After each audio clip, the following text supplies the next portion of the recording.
Visi sveiki.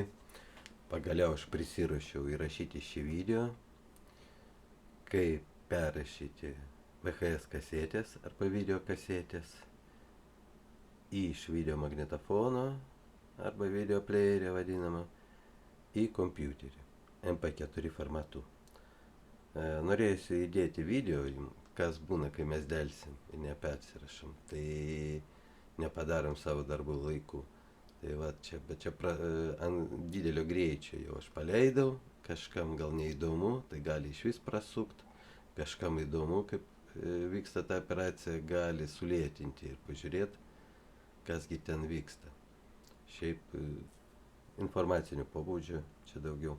Ir va, mes atidarom dangtį ir matome, kad kasetė yra, vaizdajuostės gabaliukas yra sugadintas.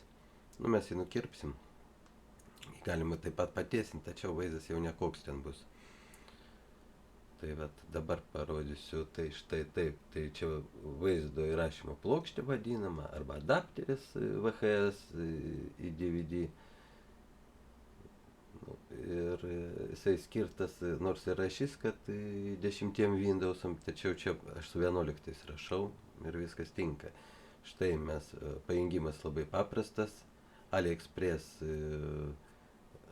puslapyje bus net instrukcija, kaip pajungti. Čia labai paprasta, baltas į baltą, geltonas į geltoną mes jungiame tulpes ir USB jungtis į kompiuterį.